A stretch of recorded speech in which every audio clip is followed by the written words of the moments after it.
I feel clearly that this season can be mine, so I will do everything I can to finalize that.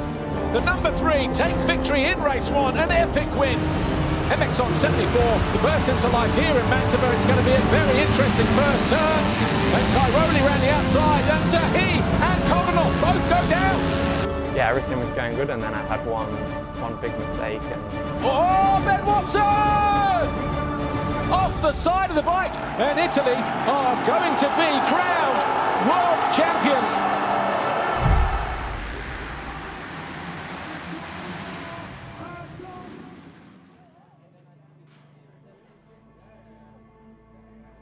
The WMX class often struggles for hype and attention.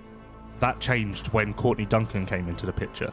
Before Duncan had even stepped foot onto an MXGP track, there was hype, excitement, talk about just how good she is and how good she can be.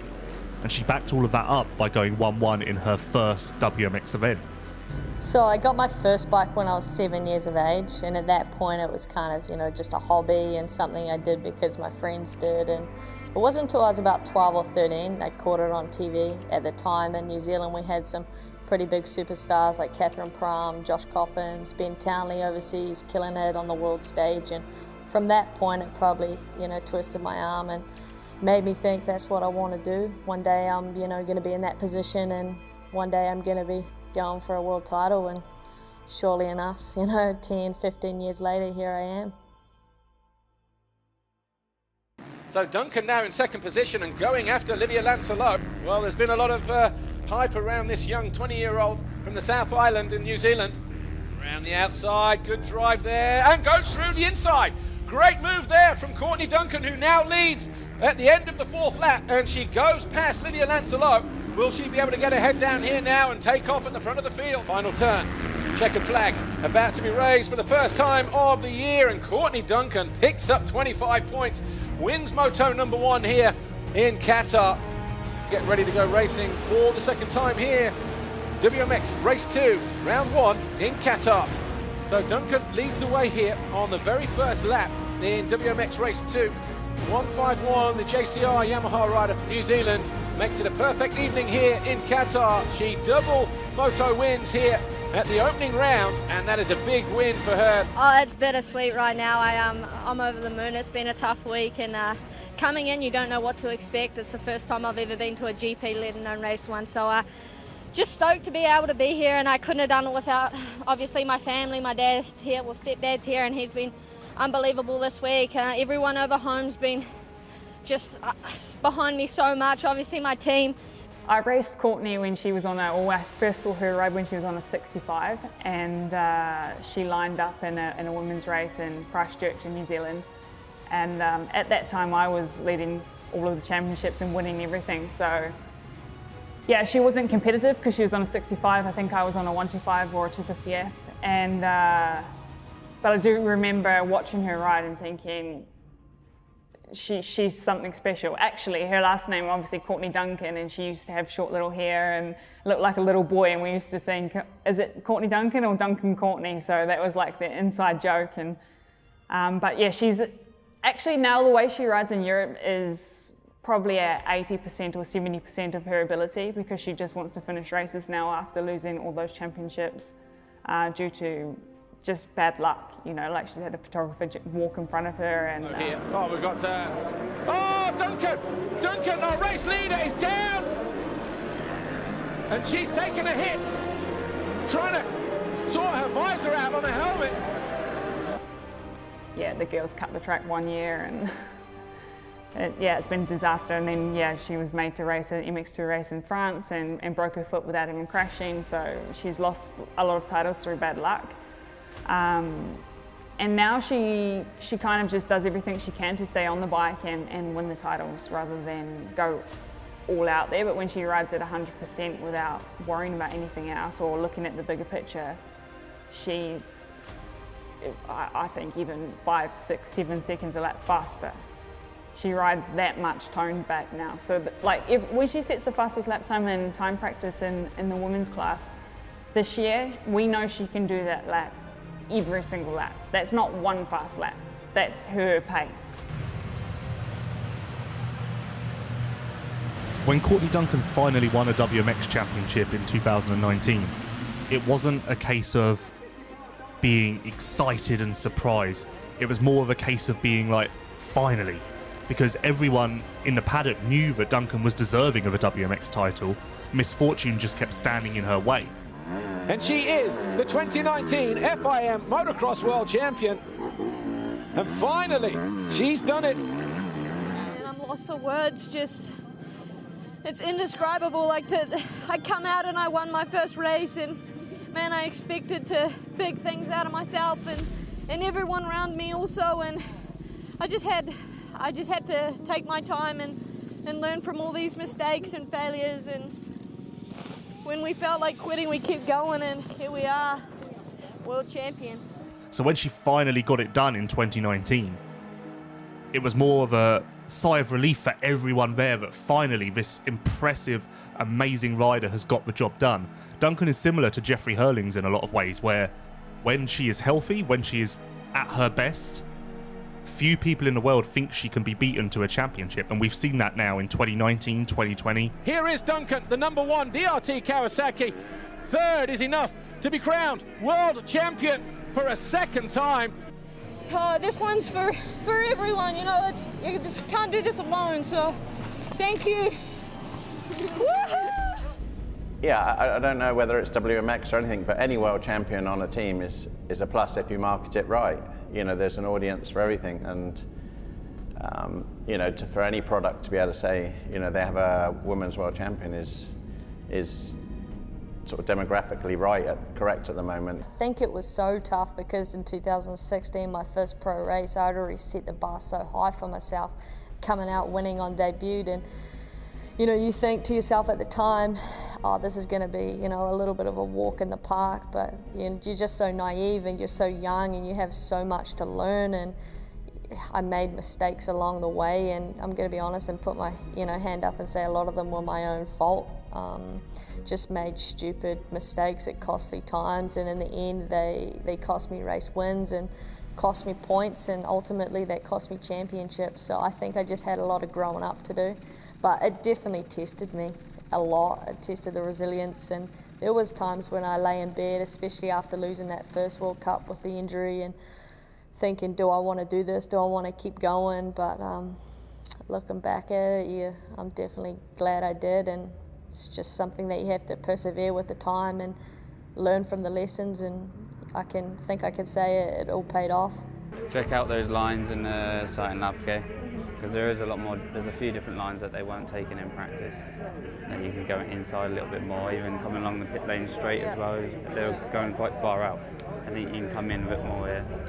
You know, one thing about Courtney is she sort of rides, you know, you wouldn't know if she was a guy. You know, she's sort of, you know, her corner speed and the way she sort of floats around the track is sort of pretty amazing. I'd say she has, you know, more corner speed than quite a lot of riders. But here we are, temperatures 16 degrees, barely a cloud in the sky over the Dolomite Mountains here. It is the most picturesque racetrack that we have in Europe, possibly. Not having, you know, your friends and family and comfort there can be tough sometimes, especially after a bad day, especially after a bad performance. But then again, like, when I pack my bags and say goodbye to my family, yeah, there's a huge purpose behind that. You know, you're flying 24 hours on the airplane to the other side of the world on your own, and I'm not just doing that to fill the gates. Like I say, I'm doing that because the purpose is to be a world champion, and I think it definitely drives me that extra bit further. You ready? No panic. No panic. Doesn't matter if you get a bad start, nothing, just keep it. Look what happened last week. You get a bad start and you come through the first, so. And the riders just making their way into position. Going far. You want to push or you good? Good luck. Pretty much a full lineup here today. WMX, race 1 is underway. And that was Giorgia Montini. Oh, Fontanesi, upside down on the top of the hill. Has that pretty much decided the championship, because Fontanesi did not look too impressed with that move and was looking a little bit slow to get back to the bike there. So if it stays like this, Duncan will be crowned world champion for the third time. Courtney Duncan, though, is world champion for the third time.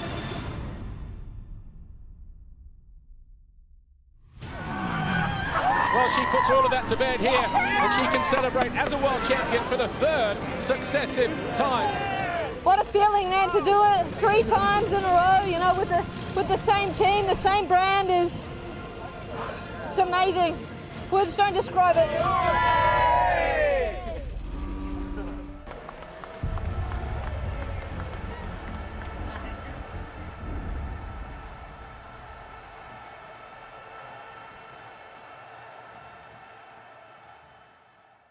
The 2021 MXGP series has been phenomenal. The best ever, you could say. It could have been even better though.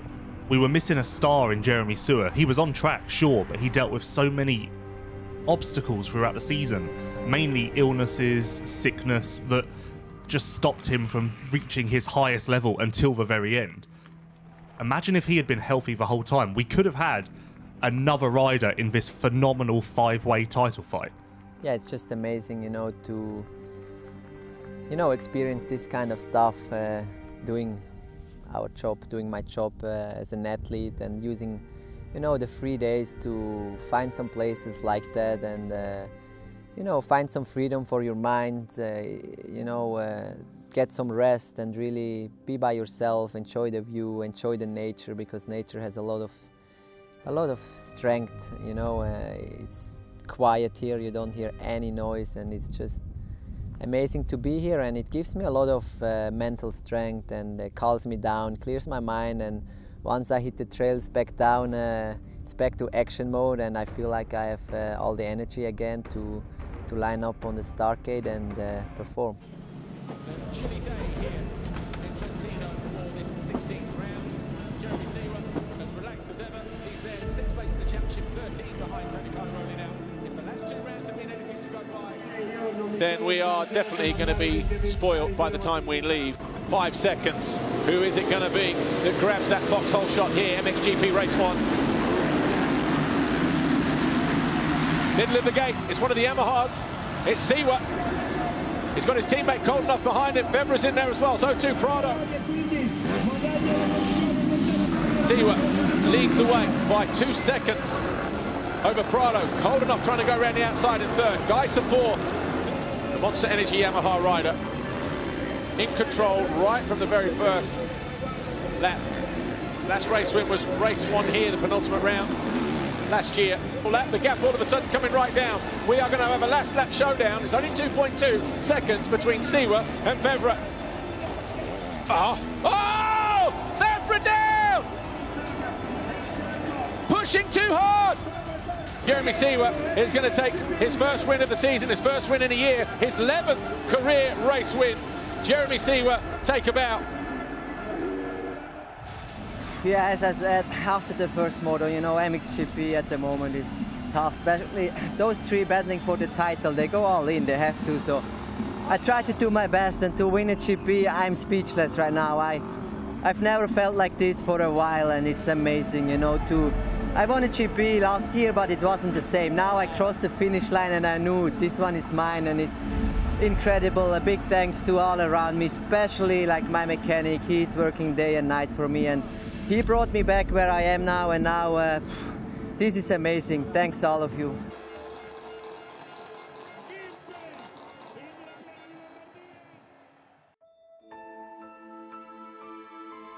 Remember that Maxime Renault was not even a factory rider 1 year ago. He had 1 GP win under his belt. That came in Italy in September 2020. And when he took the 2nd GP win of his career in Great Britain in June of this year, it wasn't a surprise, but it was more a case of everyone thinking, oh, this rider can win the occasional race, the occasional Grand Prix. No one expected this to then become a regular thing. No one expected him to then become a dominant force. If anything, expectations were set at him becoming a podium regular. Quite low in comparison to what he's actually achieved, and now here we are, just a couple of rounds from the end of the championship, and he can win his first MX2 title with 2 rounds to spare. And you can see everybody here enjoying the occasion here at this 16th round.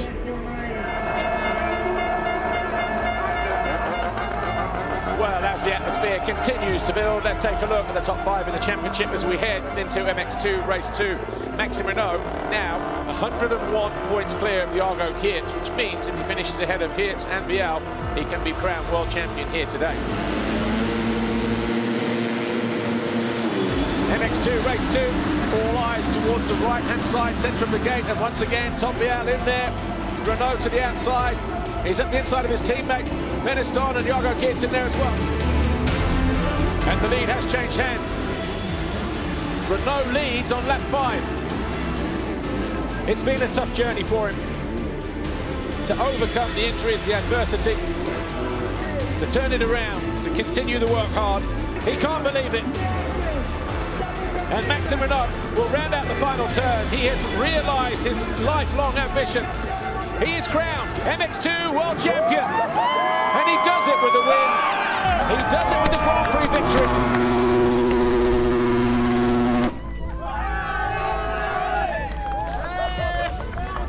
Maxime Renault is an unexpected champion, but not unexpected in the sense that no one thought he could do it.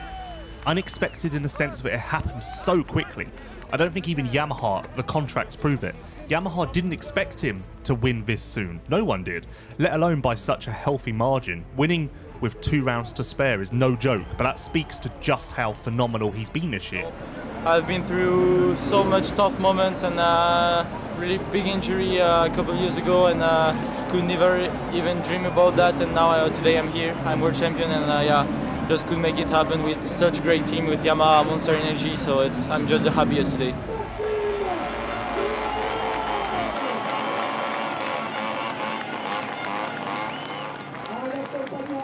Welcome back to Italy for the final round of the FIM Motocross World Championship. It's round 18. It's taken a while to get here, obviously, for obvious reasons, but we are here in Mantova for the MXGP of Città di Mantova. It's hard to believe that the MXGP class is coming down to the final round. It's so rare for a championship fight to actually come down to the final round or moto, let alone it be this close. We've got 3 riders who can win this thing quite easily.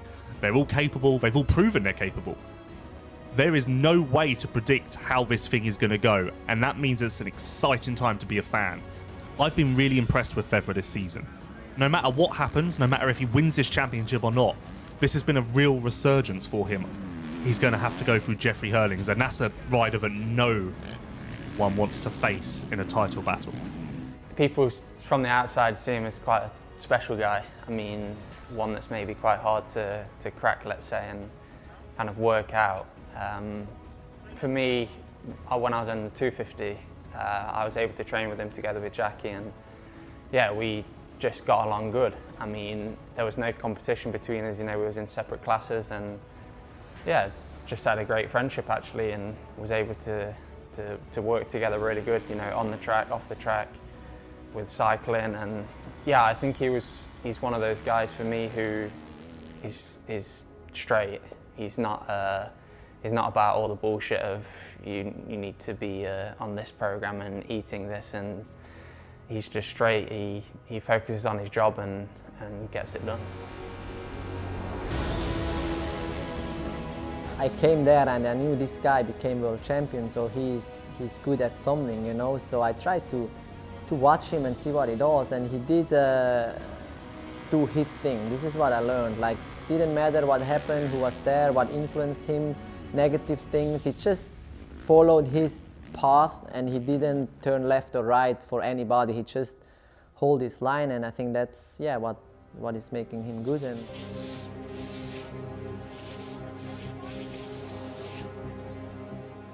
talking to other riders about you, they think that your 2 strengths are being mentally strong and also your aggression. Would you agree with that? Yes. Yes, yeah, no, I agree.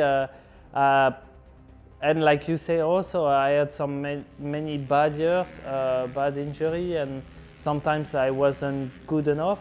And I came back to fight and to be just better every year. And seems this year it's working pretty well. But you don't know what's gonna happen. You know, sometimes you can. Tomorrow I can get injured in 2 weeks or whatever. It's just you have to be really strong mentally. It's what I think I am, and yeah, you have to have some aggression also on the track to fight for the first position. Coming into the final race then, Jeffrey Hurlings, Roman Febvre, they are tied on points. The only other time we've seen this, 1988, the 1-2-5 season, Jean-Michel Bayle and Dave Strybos. After race one, going into the final round, both riders were tied for the lead with just one race remaining. Bayle won from Strybos to win the championship by 3. Who is it going to be today, though? Fans on their feet. The anticipation is through the roof. We've got a green flag for the final time this year. The Fly Racing 15-second board is up. Next GP, race 2 is gone. A good jump once again, and it's Febvre who squeezes Hurlings to the inside. Jorge Prado once again. And the top 2 in the championship, Linus Stern as they go through there, and also Geiser splits Febvre and Hurlings. Is a direct shootout between the top 2 in the world right now, Roman Febvre and Jeffrey Hurlings, by leading Hurlings. Hurlings finds his way past. The fans have got exactly what they want to see. Oh, Febvre is down, coming out of the turn. It's hard and slick there as well. Jeffrey Hurlings a lap away from taking his 5th world title. Jeffrey Hurlings, out of the final turn, is the 2021 MXGP World Champion. He joins Roger De Costa, Joe Robert, Georges JBay, Joe Smets as a 5-time world champion. A lot of people wanted to know what I would have done if I didn't win this championship this year again. I guess you'll never know. There you have it then. Jeffrey Hurlings wins the 2021 MXGP title, and deservedly so.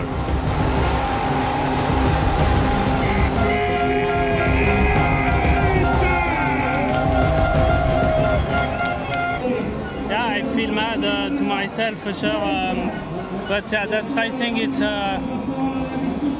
the hard way to lose, but it's like this. Yeah, I gave my all, and yeah, at the moment it's really tough, but yeah, I will go through and then battle next year. Okay, thanks very much. The 2021 MXGP series is going to be remembered for a very long time. 2022 could be even better though. Jeffrey Hurlings is going to be back to defend his crown. Roman Febvre is going to come out with a vengeance. Tim Geiser is going to want to reclaim the crown that he's lost, and that's not even mentioning Jorge Prado, Jeremy Sewer, and Maxime Renault. The MX2 World Champion is ditching his YZ250 FM and stepping up into the MXGP class for the first time with Monster Energy Yamaha Factory MXGP.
New Bethesda is like the spiritual home of free thinkers. It's a sort of vast landscape that's almost biblical in magnitude. The harshness of it makes you a much more thoughtful and spiritual person. It's almost an oasis for people who are innovative in their thinking. Because to survive on such a land means you have to be stronger. You have to look for answers in non-traditional ways. This seems to be a place that is a magnet for people who want to express themselves and makes it a visually interesting place to be as a photographer. To my friends in America, if they wanted to find an area that was quirky, warm, creative, and in the middle of a fantastic land, I would say come to New Bethesda, because that's where they would find it all together in one small, wonderful place.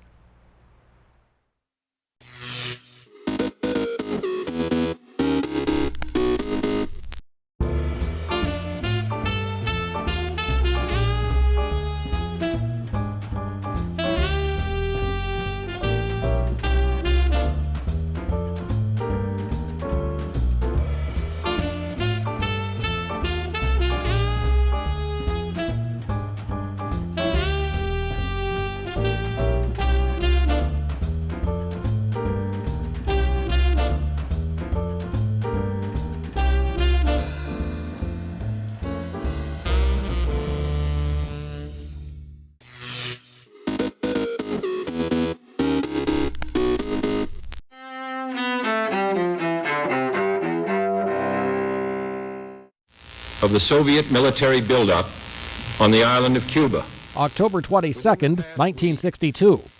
Cold War superpowers reached the brink of nuclear war during the Cuban Missile Crisis. President John F. Kennedy announces an air and naval blockade of Cuba after Soviet missile bases are discovered on the island. The purpose of these bases can be none other than to provide a nuclear strike capability against the Western Hemisphere. The crisis ends when Soviet leader Nikita Khrushchev agrees to remove the missiles while Kennedy pledges the U.S. won't invade Cuba. 1979, the United States allows the deposed Shah of Iran to travel to New York for medical treatment. Weeks later, a mob seizes the U.S. Embassy in Iran's capital, Tehran, taking dozens of Americans hostage for 444 days. 1931, federal agents gunned down Charles Pretty Boy Floyd, the Great Depression-era bank robber, at a farm in East Liverpool, Ohio. 2002, a bus driver shot to death in Maryland is the final victim in the Washington, D.C. area sniper case. Days later, John Muhammad and Lee Malvo are caught in connection with the string of deadly shootings. And 1973.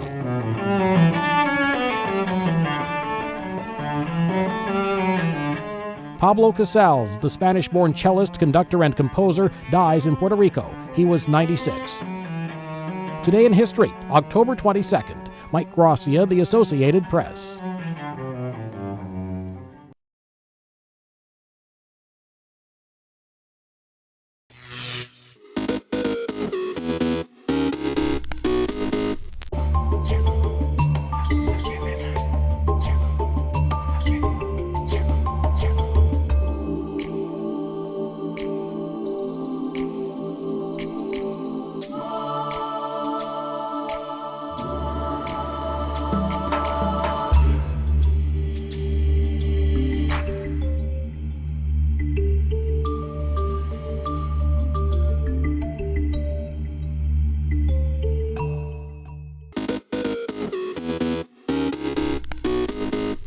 Welcome back in our studio, and in today's news,